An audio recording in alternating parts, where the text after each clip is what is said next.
Listen, the wife you don't have time for because I'm pursuing money. I'm going for one contract. Don't forget, sir. These are the days of your strength. Rich man, young man, these are the days of your strength. Is that okay? Keep misbehaving. You know your wife is a weak one now. Your wife is very weak. So you're a very strong guy. At that time, let me see. Egbo, let me touch an Egbo in the house. Say Egbo. Say pastor is talking to you. Say Egbo, Egbo. In the days of your strength, care for your wife. Care for your children. Because the days are coming. They will be the one that will care for you. Hello, sir. Small thing. Your wife. Bah. Continue. Smarty, shut up. Powerful guy. Your wife wants up. Shut up. Although that message sounds amazing, and if some men, take that advice and try to treat their wives well, it will benefit the marriage and the family. But that being said, there's still a whole lot of issues with teaching men to think like that. And what are some of these concerns I have? So first of all, how about teaching men that you should treat your wife well because she is a human made in God's image and likeness? So when God says we should love our neighbors as ourselves, are we going to necessarily benefit anything from our neighbors? When God says to go out there and help the poor and the needy, is it because we're expecting that they're going to reward us? When Jesus said, when you've done good to people out there, you have done it to me, he is basically teaching us that we should do good to humanity because they are human and because that is the right thing to do and because that is how we would like people to treat us if we're in need. Now, how about also teaching men to love their wives because they actually made a vow to love her, to cherish her, to nurture her, to provide for her and all that? How about telling them that your word is your bond? If you took out the time and came out in public and told everybody that this is the woman you're choosing to walk the path of life with, since you've made that vow to her, you should fulfill your vow. No, but they're not teaching it like that. It has to be because there is something that you can gain from her and you want to make sure that you don't miss out on what you can gain from her. How about also teaching men that another reason why you should treat your wife with respect, with honor, with dignity is because she is your partner. So if you guys are a team, walking this path of life, playing a solo game is not going to benefit you. Imagine you have you are on a football team and you are running to go and be scoring all the goals by yourself. You are trying to go against all the opponents by yourself. It's not going to work. But if there is teamwork, everybody gets an opportunity to shine their shine, to use their skills and talents to contribute to the team. Then at the end of it all, everybody wins. So these are the things that we need to be teaching the men. These are the things, because women already know this. We have been conditioned and groomed to come in with a whole lot of goodies. And that is why Bible even says, whoso finds a wife finds a good thing. Women, we already have it in us. But unfortunately, society has conditioned men to just be takers, to be grabbers and takers. And this man, by preaching this message, he might be well-meaning, but at the end of it all, he is just reinforcing that mindset that if I treat my wife fine, I'm doing her a favor. I don't even want to do her a favor. I'm doing it because it is an investment. I don't want her to turn against me.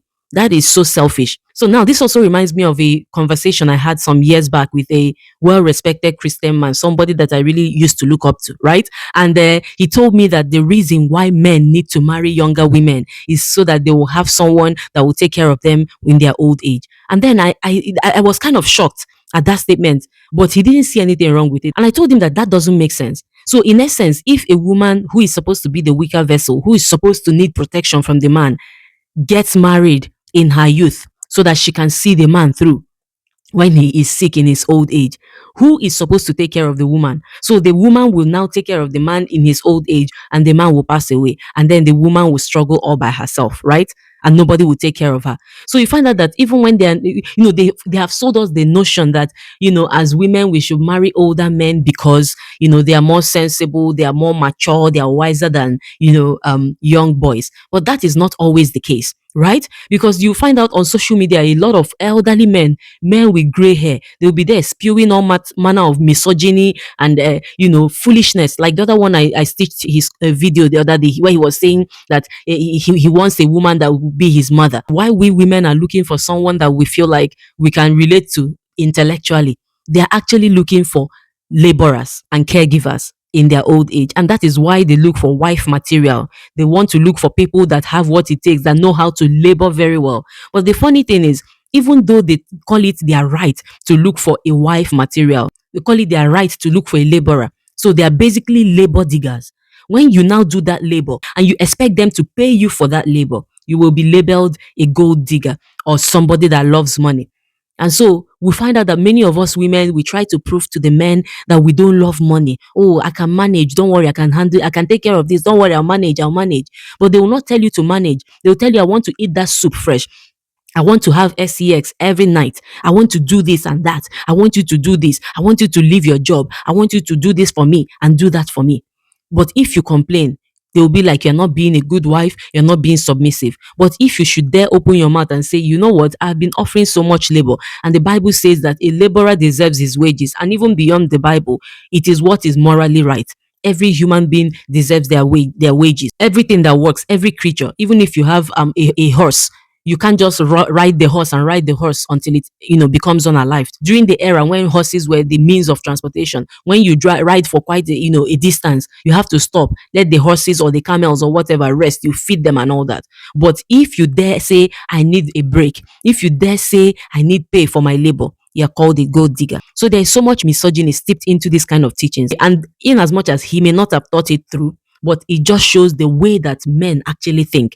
And so when you hear them, people saying men are transactional, that is just what it is. But that shouldn't be the way things are done. Mindsets can be changed, perspectives can be changed, conditionings can be broken down. So we don't normalize it and say this is how they are. If they are transactional, we can be way more transactional than they are. So it's high time we start rejecting these kind of wicked narratives that have been normalized, using one measure for the men and another measure for women. So there's somewhere that says we're not ignorant of the devices of the devil, right? So in the same way as women, we should stop projecting how we think on men. It's time we figure out their devices, their mindset, the way they think, the way they reason, and relate with them based on the way they are thinking instead of based on how we usually think, because that's the only way you can be able to escape being dragged into the net. And one last thing I want you to understand is that this message is being preached in a church. So you might think that this thing is how unbelieving men think, but the truth is that a lot of our Christian men are steeped in misogyny and patriarchal entitlement. So don't even relax your guard and think, oh, because I married a Christian, he's not thinking differently. There is a whole lot of selfish reasoning going on. So please look out for yourself. These people are self-labeled hunters. They are hunting you for your labor. So make sure that you put your guard in place so that you will not be captured and turned into a modern day slave and you think you are in a romantic relationship.